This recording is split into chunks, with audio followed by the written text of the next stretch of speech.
Welcome to Narativ's Leadership Story Talks, where great leaders go beyond the bottom line to create lasting impact. Join hosts Jerome Deroy and Julienne Ryan as they uncover the stories behind real-world challenges, offering practical insights to help you lead with empathy, authenticity, and purpose. Each episode dives into how leaders use storytelling to build trust, foster connection, and inspire action. Whether you're navigating workplace dynamics, driving change, or building high-performing teams. All right, welcome to Leadership Story Talks for a special episode between me, Jerome Deroy, CEO of Narativ, and Julienne Ryan. Hello. This is wonderful. I get to do something today that I've been dying to ask for ages. When we have conversations, it's like a gift. We're unwrapping it, we're unpacking it, we're learning something about the other individual. But today, and it's the holidays too, let me just emphasize that while we're recording this. But Jerome has given me the gift of listening one more time and the gift of bravery. Because when we were talking about doing this episode, I had one request. I said, for all the 100 episodes we've been doing, I have been looking at his bookshelves. What's in the boxes? And I've never asked in all this time we're working together. I know they're very symmetry. There's a lot of alignment. There's personal things. I'm curious. Are there snacks in there? What is in the box? I love it. I love it. That is a talking prompt or story sharing prompt. You can take that wherever you want to go in the spirit of the holidays. So true. And it evokes so much for me. So I guess to answer your question, I do have a lot of boxes. I guess I hadn't really realized that before. My wife and partner is my interior designer. So she designed these shelves and figured out where the boxes should be, because I do have a lot of them. So this one right behind me has marketing documents in it and information. That one over there has got a lot of paper. That one's got all my passport and important documents. And I could go on because I've got so many, but it ranges from, I think this one has photographs from ages ago, and, from the very important to pretty trivial and essential stuff. But I think one of the things that, the reason that I have, because I guess, a lot of people put their boxes in drawers essentially, or somewhere you can't see them. But for me, there's actually a story behind it, because the symbol of the closed box has been really important in my life. When I first got introduced to the founders of Narativ, Murray Nossel and Paul Brody, they gave me a box. They gave me a closed shoebox that had a bunch of documents. And before they gave me the box, they said, we've got this company called Narativ. And this was back in 2003 or 4, I think. This company called Narativ. And we know that there's a business that we could be, really, that could be a thriving business. It's just that we don't really know how to get it done. And I said, well, what do you have? Maybe I could take a look at something. And that's when they gave me this shoebox and said, this is what we have. And it was filled with papers. And I remember keeping that box closed for at least 24 to 48 hours because I didn't know what to do with it. And I felt at the time like, boy, I just quit a job. Now it had been almost a year since I'd quit a job in finance that was very rewarding financially.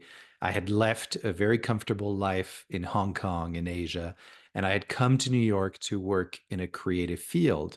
And that's how I met the two founders of Narativ. And they told me some inspiring stories about Narativ, which you can find out all about on our website. I won't go into that now. But anyway, they gave me this box. And I was not looking for something to unpack from a box. I was looking for a job in a creative field, and I wasn't finding it. And so a secret formula. The what? A secret formula or something Yeah, exactly. And so so I didn't want to open the box, and I didn't for a little while, and then my girlfriend at the time said, "You should really open this box, because you've been inspired by these guys, and actually one of them had given me a job for a little while." So I said, "Okay, I'll open the box," and then I opened it and took all these papers out. I was kind of overwhelmed at the beginning, but then created a company out of that, like quite truthfully.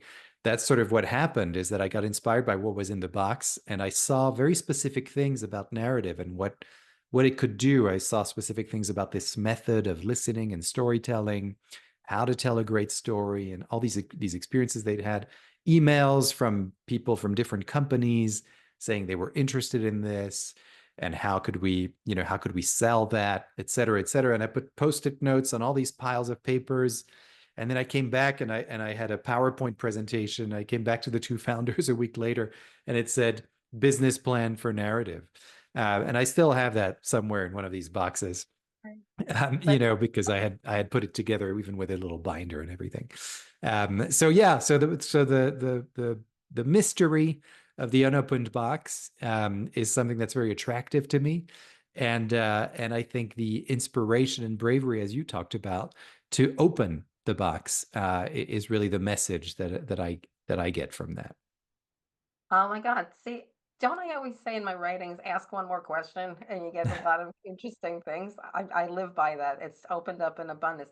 But look, when you were talking, we always talk about split brain when we're listening to someone's story and we're relating. I was thinking of all the fables or myths in history or in things where the hero goes someplace and finds a treasure box and decides, do I open it? What's going to be in it? Is it going to be Yes, like an Aladdin's treasure Pandora's or box. something a bit dicey?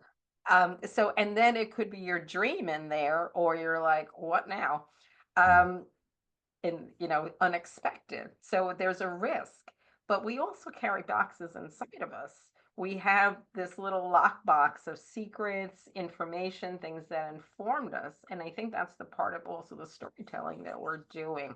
We're giving that person courage and permission to revisit parts of them that they haven't, they've stored it away, they put in their mental attic that they haven't visited. That's why we go back in time to pre-professional you, pre-working you, pre-adult you, as far back as we can go, even to another generation before we go, Mm. to relax the person in their relationship with themselves first, and Yeah. then building it forward to what that can help the group dynamic or the initiatives they're looking to do.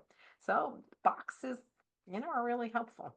Yeah, And look absolutely. at what you're unpacking. I know there's so many stories about boxes and discovering things after time. Why do we bury things in the ground for the next generation to find? So there's a point, but thank you very much because made it sound, I just needed to know. And it's asking the question at the right time. We teach that too.